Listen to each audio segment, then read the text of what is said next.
그런 의지로 좀 이해를 해주셨으면 좋겠고요.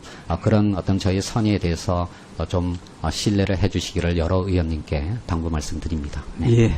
예, 감사합니다. 진정성이 보여서 고맙다고 말씀드리겠습니다. 제일 보람찼고 뭐가 제일 힘들었습니까? 제일 보람찬 일은 국민들께서 시민들께서 그동안 공정거래위원회가 뭘 하는 데인지도 아마 잘 모르셨을 것 같아요. 맞아요. 그렇지만 요즘은 이제 제가 길거리를 다니다 보면 인사하시는 시민들도 굉장히 많으시고요. 또 공정거래위원회가 이렇게 중요한 기관이고 이렇게 많은 일을 할 수 있는 기관이다라는 말씀을 많이들 해주시는데요. 그만큼 공정거래위원회가 제대로 역할을 해서 우리나라의 시장 경제를 공정하게 만들 수 있다라는 희망을 가지시게 된 것이 가장 보람찬 일이 아니었는가라고 생각을 합니다. 가장 어려웠던 일은 뭡니까? 제가 그 시민운동을 할 때는 사실 언론이나 이제 국회의원분들하고 굉장히 이제 친숙하게 지냈었는데요. 그렇죠.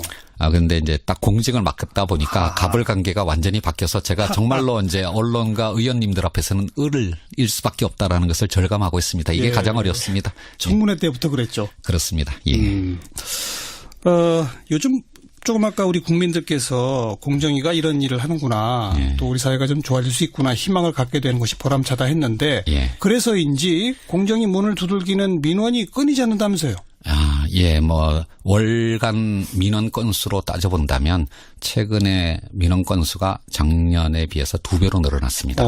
그리고 그 중에 절반은 사실은 공정위 소관이 아닌 민원들도 많았습니다. 이제 그만큼 이제 공정위에 대한 기대가 크다는 것을 느낄 수가 있는데요. 다만 이런 현상을 보면서 저는 굉장히 우려를 하고 있습니다. 왜냐하면 물론 저희 공정위가 국민들의 민원을 귀담아 듣고 해결할 수 있는 방안을 고민을 해야 되겠지만 그 모든 민원을 개별 민원을 다 일일이 해결해 드릴 수는 없는 거고요. 또 그렇게 가는 게 바람직하지도 않습니다. 공정위는 사회적 중요한 의미를 가지는 집단 민원이나 또는 어떤 시장의 변화를 미리 분석을 해서 그것을 해결하는 방안을 찾고 그것을 법제도로 연결하는 그런 정책적인 역할을 해야 되는데 지금 솔직히 말씀드리면 공정위의 직원들은 그런 어떤 민원 사건들을 해결하기 위해서 거의 밤을 새다시피 하고 있습니다. 네, 그래서 이거는 인원을 늘린다고 해결되는 문제는 아닌 것 같고요.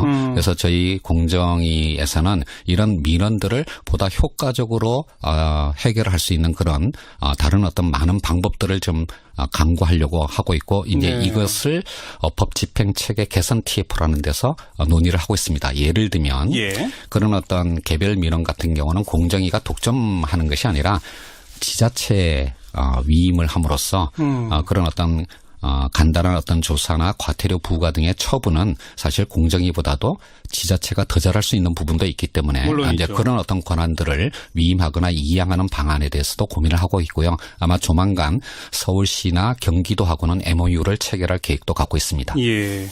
그리고 국민권익위원회 뭐 이런 등등의 또 민원 처리가 고유 기능인 기관들이 따로 또 있지 않습니까? 네, 그렇습니다. 지금은 사실은 이제 일반 시민들께서 공정위로 직접 민원 전화를 하시는 경우들이 많은데요.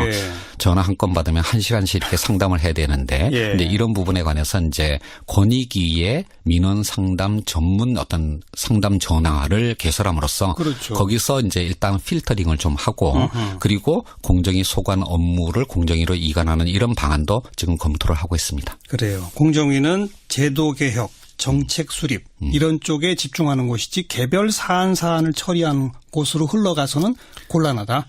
그게 바람직하지 않습니다. 그 다른 기관들하고의 협조나 이런 거는 잘 됩니까? 지금 이 새 정부의 가장 큰 변화 중에 하나가 물론 국민과의 소통도 과거와는 다른 모습을 보여주고 있습니다만은 정부 내에서도 굉장히 활발한 어떤 토론이 이루어지고 있는데요. 그래서 과거는 어땠는지 모르지만 지금은 보면 국무회의를 할 때도 자기 소관 업무가 아닌 다른 부처의 일에 대해서도 자유롭게 발언하고 토론하는 그런 분위기가 만들어져 있습니다. 정말입니까? 예, 그렇습니다. 아니, 저는 그냥 토론하는 신용만 내는 거 아니야? 계속 의심이 가던데요. 예를 하나 들어드리면 다른 장관께서 하신 말씀을 옮기기는 좀 그렇고요. 제가 한 발언이 하나 있는데 대통령께서 직접 주관하시는 이제 국무회의 때 제가 손을 들고 대통령께 장하성 정책실장의 업무 태반에 대해서 고자질을 좀 해야 되겠다. 라고 하면서 업무 태만? 예, 그래서 이제 정책실장이 꼭 청와대 안에서 정책만 구상하는 것이 아니라 이제 그런 어떤 정부의 정책 방향을 국회에 가서 여야와 협의하고 그리고 설득하는 모습을 보이는 것이 이게 더 중요할 수도 있다. 그래서 장하성 정책실장을 좀 국회로 자주 보내시라 이런 말씀도 드리기도 했습니다. 예. 그럼 그런 게 채택이 돼요? 뭐 어차피 이번 주가 결산 국회이고 또 이제 9월부터는 이제 정기 국회가 시작되니까 네네. 아무래도 이제 청와대에 계신 분들도 장관뿐만 아니라 청와대에 계신 분들도 이제 국회와 좀 더 많은 소통을 할 거라고 생각을 하고 있습니다. 공정거래위원회 업무에 다른 장관들이 뭐라고 막 하기도 합니까?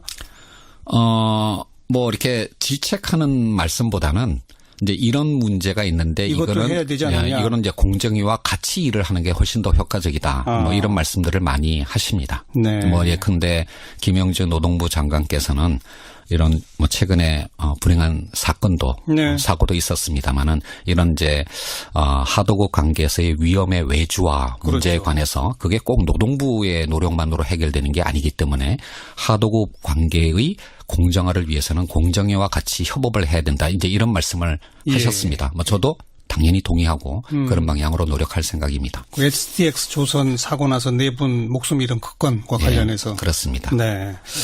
그래요. 이 새로운 국무회의 또 청와대 수석보좌관 회의 등등에서 받아쓰는 거 금지시키고 토론하자 그래서 제대로 정말 되고 있나 싶었는데 말씀 들어보니까 어느 정도는 이루어지고 있군요. 아니 진짜로 그 대통령께서나 또는 국무총리께서 먼저 농담도 하시고 그리고 또 질문도 그러니까 전혀 준비되지 않는 그런 어떤 질문도 하고 그러십니다. 정말로 자유롭게 토론을 합니다.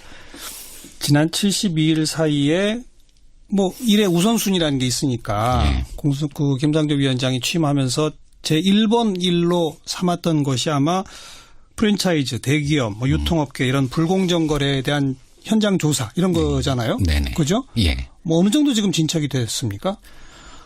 사실 이제 조금 먼저 배경 설명을 드리면 지금 공정거래위원회가 해야 할 가장 중요한 업무는 재벌개혁과 가벌관계 개혁일 겁니다. 그렇죠. 그런데 이제 재벌개혁이라고 하는 것은 또 상당 부분이 법 개정을 필요로 하는 부분이 많은데 맞습니다. 이거는 뭐 당장 이렇게 빨리 속도감 있게 진행하기가 어려운 부분이 있었고요. 다만 이제 가벌관계 개혁 부분은 현행법의 엄정한 집행만으로도 사실 해결할 수 있는 부분, 특히 을의 눈물을 닦아주는데 성과를 낼 수 있는 부분이 많았고 마침 그때 이제 여러 가지 프랜차이즈 사업과 관련한 민원들이 폭발하고 있었기 때문에 저희 공정위가 그 부분에 대해서 이제 집중하게 됐고요.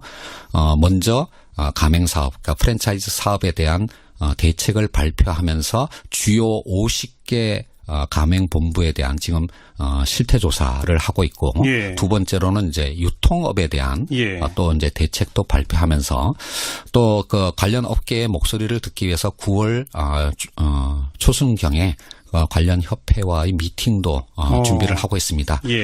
그리고 이제 하도급 분야 그다음에 대리점 분야 이렇게 가벌관계가 나타나는 주요 4개 영역에 관해서 차례대로 대책도 마련하면서 또 관련 업계의 목소리를 들어서 상생 협력을 모델을 만들어가는 그런 방향으로 노력을 하고 있습니다. 그 사이에만 불공정 제재 건이 23건이고 이 가운데 9건이 검찰에 고발됐습니다.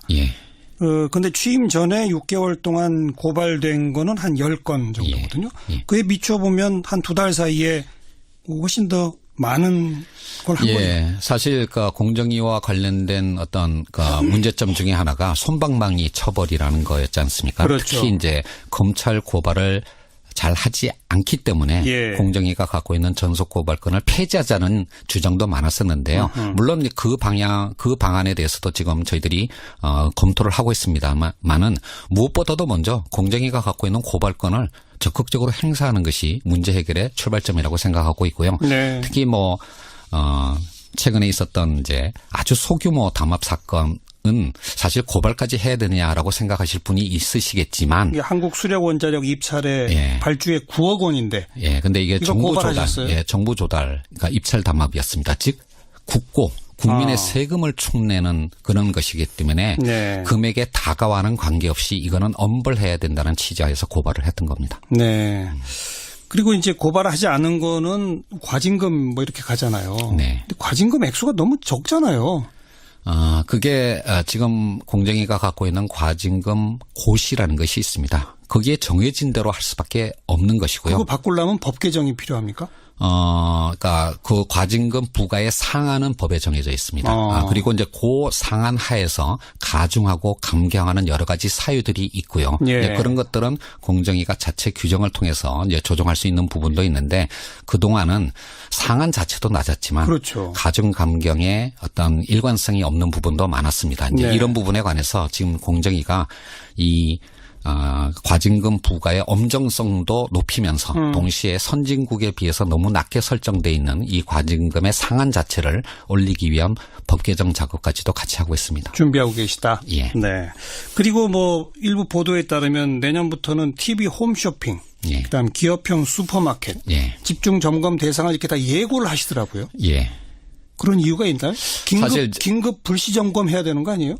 뭐 원래 이미 하고 있는 부분이 있기 때문에 이제 그 순차적으로 가는 것이고요. 다만 요 얘기는 이제 유통업 대책 쪽에 나온 것인데 우리나라의 유통 산업을 보게 되면 뭐 대리점에서부터 시작해서 가맹점 또 그다음에 TV 홈쇼핑 또는 전자상거래 등 세상에 존재하는 모든 형태의 유통 채널이 다 한꺼번에 존재합니다. 그렇죠. 정근대적인 부분도 있고 최첨단의 부분도 있는데 이 각각의 유통 채널들이 다 특성들이 다르기 때문에 그 유통 채널별로 특히 민원이 많이 발생하는 유통 채널에 대해서 집중적으로 실태 점검을 하고 법 집행을 하는 그런 어떤 계획을 갖고 있습니다. 그래서 최근에 와서 이 SSM이나 또는 그러니까 TV 홈쇼핑 쪽에 예. 이미 한 번은 했습니다만은 그동안 또 추가적으로 하지 않은 부분이 있고 민원이 많이 발생하기 때문에 내년에는 집중적으로 이 분야에 대해서 살펴볼 계획을 갖고 있습니다. 네. 좀 아까 말씀하시면서 공정위의 두 가지 큰 과제, 재벌개혁과 가불관계 개혁이다. 먼저 법 개정 없이도 할 수 있는 가불관계 개혁부터 집중하고 있다. 이러다 보니까 김상조 위원장 기운이 빠졌나? 예. 재벌개혁은 이제 안 하나? 뭐 이런 시각도 다 여기저기서 나옵니다. 예. 계획은요? 일단 대통령 공약에도 있었습니다만은 지금 이제 공정위의 기업 집단국 신설이 거의 이제 작업이 마무리가 됐습니다. 예, 그래서 그동안 이제 하나의 과로만 존재했었는데요. 그러다 보니까 제한된 인원을 가지고 뭐 실태 조사도 제대로 못했고 또 뭐 법제도 개선도 제대로 못한 부분이 있었습니다. 그러다 보니까 국회에서 좀 딱딱한 법률을 가지고 재벌 개혁을 하려고 하는 그래서 또 성과를 내지 못하는 예. 이런 악순환이 있었는데요. 예. 물론 법 개정도 필요하겠습니다만 일단 기업 집단국 신설을 통해서 재벌들 각 그룹별 어떤 특성에 맞는 어떤 방안들을 살펴보고 그리고 현행법을 엄정하게 집행하는 노력을 하면서 예. 그 속에서 과연 합리적인 재벌 개혁 제도 개선 방안이 무엇인가 이제 이런 것들을 고민하면서 순차적으로 가려고 하는데요. 네. 이런 저의 신중하고도 합리적인 어떤 접근 방법을 김상조의 재벌 개혁 의지가 후퇴한 거 아니냐, 너무 말랑말랑해진 게 아니냐라고 하는 또 우려들이 있어서 예. 제가 그 부분에 관해서 그렇지 않다라는 저의 의지를 드러내기 위해서 이제 모 언론의 인터뷰 과정에서 정부의 재벌 개혁 의지 또는 김상조의 재벌 개혁 의지에 대해서 의심하지 말고 도전하지 말라라는 조금 과격한 표현을 쓴 적도 있습니다. 뭐 비슷한 인터뷰에서 재벌 개혁하면 크게 두 가지다. 지배구조 개혁이 필요하고 사익 편취를 근절을 시키는 것이 필요하다. 네. 그렇게 언급하셨던 걸 제가 본 기억이 있는데. 뭐 좀 약간은 부정확한데요. 하나는 이제 경제력 집중을 억제하는 파트고 또 하나는 이제 지배구조 개선 특히 이제 사익 편취와 관련된 그런 부분이라고 할 수가 있는데. 제가 경제력 집중을 빼고 나머지 두 개를 하나를 두 개로 나눴군요. 예. 근데 이제 경제력 집중 문제는 사실 우리가 보통 30대 재벌이라고 하지만 상위 4대 재벌 예. 이 사실은 경제력 집중의 가장 중요한 부분이고요. 그렇죠. 예, 그래서 거기에 대해서 집중하겠다라고 하는 이제 말씀을 드린 거고. 그렇죠. 그 지배 구조 개선 특히 이제 사익 편취와 관련해서는 이거는 그룹의 어떤 규모 크기와는 관계없이 현행법을 엄정하게 집행하는 방향으로 갈 것이고. 이건 법 개정 필요 없이도 일감 몰아주기는 예. 철저히 단속하면 되는 거잖아요. 이미 이제 뭐 공정거래법에 이와 관련된 법 규정들이 다 있고요. 그래서 저희 공정위가 이미 올해 초에 업무 계획을 세워서 45개 그룹에 대한 서면 실태 조사 작업을 다 완료를 했고 예. 그중에서 좀 혐의가 중하다고 생각되는 그룹부터 지금 직권 조사에 들어가 있고요. 순차적으로 조사를 할 계획입니다. 제일 혐의가 중에서 직권조사에 들어간 데가 어디입니까? 뭐 이거는 이미 언론에 보도가 됐습니다만은 이제 할인그룹이 일감 몰아주기와 관련한 첫 번째 직권조사 대상 그룹이었습니다. 예. 자, 이와 같이 재벌개혁, 가불관계개혁 이런 어떤 방향을 제시하시면서 취임 초기에 공정위가 칼을 휘둘러서 정부가 끌고 가서 라기보다 재계가 좀 자발적으로 자율적으로 좀 개혁에 동참해달라 뭐 그런 얘기를 많이 하셨잖아요. 실제로 좀 재계의 변화가 있습니까? 사실 이제 개혁 전략은 신중하게 고민을 해야 되는데요.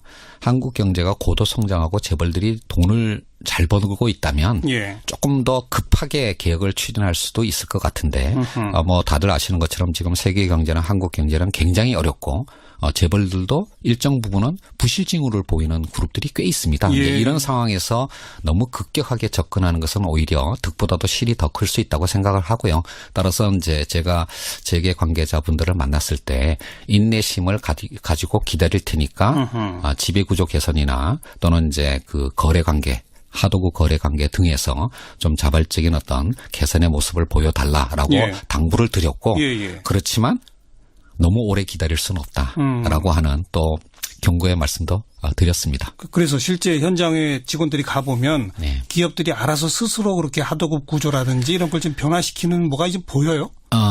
뭐 국민들께서 체감할 수 있을 정도로 큰 변화가 지금 나타난 것은 아니지만 그럼에도 불구하고 지금 재계에서는 이 정부가 바뀌고 또 공정위가 바뀌고 있다라고 하는 것은 확실하게 인식을 하고 있는 것 같고요. 그래서 여러 가지 어떤 문제점들을 해결하기 위한 방안을 찾고 있다라고 제 스스로는 느끼고 있습니다. 예를 들면 그동안 하도급 거래 관계에서는 원사업자, 그러니까 대기업과 1차 협력업체의 관계만 주로 이제 관심을 가졌었는데요. 제가 이제 관계자들을 만나서 그런 어떤 하도급 거래의 개선이 2차, 3차, 그러니까 중소기업들과의 그 이제 밑에 있는 그런 거래 관계까지 좀 효과가 미칠 수 있도록 그런 부분에까지 신경을 써달라라고 말씀을 드렸는데 요즘 이제 많은 그룹들에서 변화가 있어요. 2차, 3차 협력 업체 하도급 관계에 대해서도 실질적으로 좀 뭔가 이렇게 도움을 줄 수 있는 방안을 스스로 찾으시려는 모습을 보이고 있습니다. 굉장히 긍정적인 어떤 모습이라고 생각을 합니다. 그게 바람직하죠. 재계가 알아서 고치는 게 정말 더 좋은 거죠. 일일이 적발하고 때리고 이것보다 말이죠. 세상을 바꾸는 방법은 여러 가지가 있겠습니다만은 법으로 강제하는 것만이 능사는 아니라고 생각을 합니다. 자, 마침 또 내일이 이재용 삼성전자 부회장에 대한 선고일입니다. 근데 그 재판 과정에 김상조 위원장이 이건 이제 위원장으로서의 공식 업무가 아니지만 증인 출석까지 하시지 않았습니까? 내일 선고 어떻게 예측하세요? 정말은 결과는 예측 불허입니다. 삼성 특검 당시, 그러니까 김영철 변호사의 양심 고백이 있었을 때도 저는 유죄를 확신했습니다만은 1, 2, 3심 모두 무죄가 나왔습니다. 뭐 저희 예측이 맞는다는 보장이 없기 때문에요. 내일 결과를 지켜봐야 될 것 같습니다. 그래도 내심 어떻게 예측하십니까? 물론 주요 혐의들 모두가 무죄가 되는 일은 없을 거라고 생각을 합니다. 뇌물죄는요? 그게 핵심인데. 그거는 정말 그게 가장 관건이고요. 그거에 대해서는 정말 예측 불허라고 생각을 합니다. 지켜봐야 되겠습니다. 자, 이제 정기국회에서는 법 개정을 많이 해야만 지금 공정거래위원회가 대책 발표해 내온 것도 실제 제도화될 수 있거든요. 야당들의 협조 어떻게 얻어내실 건지 마지막 한 말씀. 재벌 개혁과 관련해서는 아마 법 개정의 성과가 많이 있을 거라고 생각지는 않습니다. 다만 가불가 관계 개혁 부분에 관해서는 야당 의원님들도 제안한 법률안들이 많습니다. 그러니까 그런 부분들을 중심으로 해서 성과를 내려고 하겠고요. 그런 분위기를 확산시키면서 뭐 저희 공정위 차원에서라도 이렇게 협치를 이끌어내는 그런 어떤 모습들을 보이기 위해서 노력할 생각입니다. 마지막으로 청취자분들께 한 말씀. 지난 겨울에 촛불 집회가 우리의 민주주의를 살렸습니다. 근데 경제민주주의는 정부만이 하는 것은 아니라고 생각을 합니다. 이 경제민주화를 이루는 데에도 시민들의 자발적인 참여가 필요하다고 생각됩니다. 저희들도 잘할 테니까 시민들께서도 열심히 참여해 주시기 바랍니다. 알겠습니다. 취등록세 부분에 관해서 여러 가지 뭐 적법 여부 내지는 관행 여부에 관한 여러 가지 논란들이 제 인사청문회 과정에 있었던 걸로 기억을 하고 있습니다. 네. 그 부분과 관련해서 제가 이 자리에서 다시 변명을 늘어놓지는 않겠습니다. 다만 제가 과거에 살아왔던 길과는 다른 어떤 길로 새로 들어선 지금의 상황에서 과거에 논란이 되었던 부분에 대해서 완전히 이제 털고 간다는 그런 어떤 마음에서 의원님께서 특히 지적해 주신 그 부분에 관해서 적법 또는 관행 여부와 무관하게 그 당시에 세계 차이 부분과 그 이후에 18년간의 가산세에 해당하는 부분을 세무 전문가의 조력을 받아서 계산을 해서 제가 그것을 익명으로 모 단체에 기부했습니다. 이 부분에 관해서는 다시 한번 말씀드립니다마는 제가 새로운 어떤 길을 시작한다는 그런 의지로 좀 이해를 해주셨으면 좋겠고요. 그런 어떤 저희 선의에 대해서 좀 신뢰를 해주시기를 여러 의원님께 당부 말씀드립니다. 네. 예, 감사합니다. 진정성이 보여서 고맙다는 말씀드리겠습니다.